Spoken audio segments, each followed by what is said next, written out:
Hello everyone मु doctor Poonam आपण समस्त को मो YouTube channel healing with homeopathic रे बहुत बहुत स्वागत करुछि। तो आज आम कथा डेंगू कौन आ डेंगू पे किछि होमियोपैथिक मेडिसिन ता संगे किछि होमियोपैथिक प्रिवेंटिव मेडिसिन।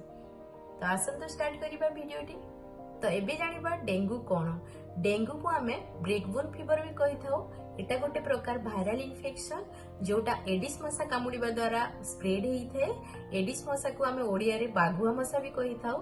तो आमे जानिबा डेंगू रो सिम्पटम तार सिम्पटम केमिति हेते आपण केमिति जानि परिबे आपनकर डेंगू हिची कहिकी।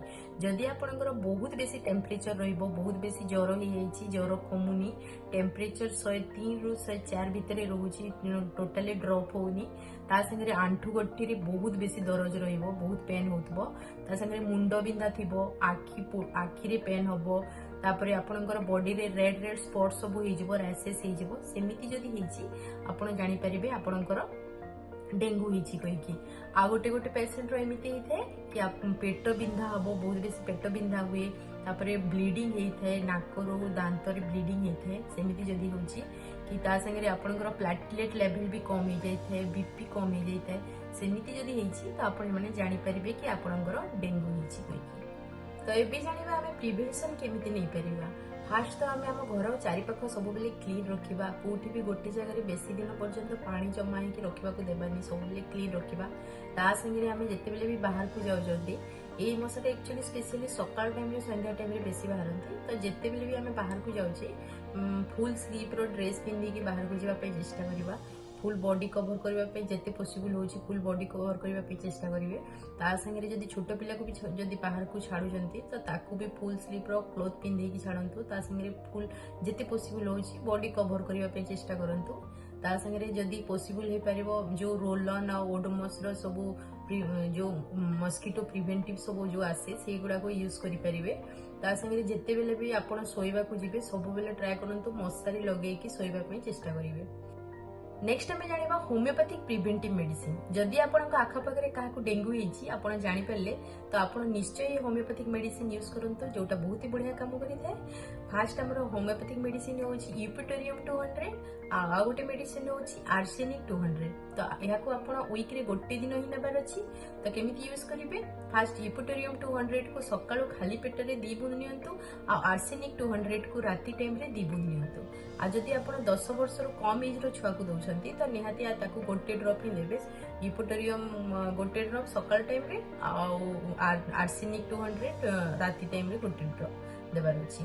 याको आपण माने आपणकर जो पर्यंत डेंगूटा आपणको एरिया रे अछि आपण निहाती यूज करि परिबे। यार किछि साइड इफेक्ट भी नाही आ बहुत ही बढ़िया काम करथे। तो से दुईटी मेडिसिन हूँ एक्चुअली प्रिवेंशन एबे जानिबा आमे जदि आपन कहार डेंगू हो जाइछि तो आपण को मेडिसिन टा नै पारिबे। आपण को मु तीनोटी होमियोपैथिक मेडिसिन कहबी।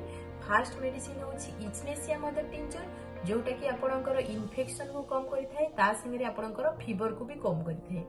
आ गोटे नेक्स्ट मेडिसिन हूँ हमर रॉक्सटॉक्स मदर टिंचर जोटा कि आपणकर बॉडी रो जो पेन अछि ताकू कम करिथाय। ता संगे आपण नै परिबे केरिका पपाया मदर टिंचर जोटा कि पपाया रो तयारी हेते। तो आपनकर डेंगू हला बेले आपनकर प्लेटलेट लेवल ता कम हो जाइथे। तो केरिका पपाया मदर टिंचर नेबा द्वारा आपनकर जो प्लेटलेट लेवल अछि ताकू स्टेबल करिथे कंट्रोल रे रखिथे।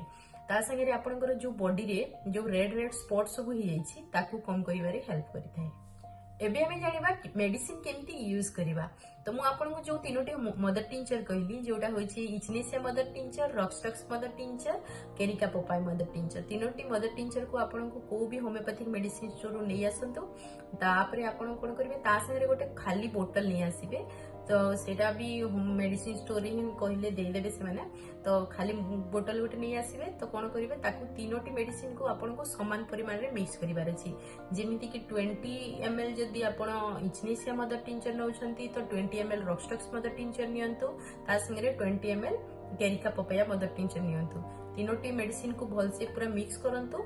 तापरे कोन करिवे 1/4 कप वार्म वाटर नियंतु सेथिरे 20 ड्रॉप जो मदर टिंचर मिक्स करछंती ताको मिक्स करंतु तापरे आपण दिन को 3 रु 4 थर याको यूज करंतु ता बहुत ही बढ़िया काम करथे। आ जदि आपनकर टेम्परेचर बहुत बेसी अछि बहुत ज्वर अछि तो कोन करिवे प्रति घंटा घंटा गोटे गोटे घंटा रे थरे याको यूज करंतु देखिबे आपनकर धीरे धीरे टेम्परेचर कम हो जिवो आपनकर जो पेन अछि कम हो जिवो जो तापरे जो आपनकर रेड रेड स्पॉट हेथे ता भी कम हो जाइथे बहुत ही बढ़िया काम करथे आपण यूज करके देखंतु। आउ हाँ फ्रेंड वीडियो केमिति लागला निश्चय जणेबे आउ please like share and subscribe करंतु। Thank you.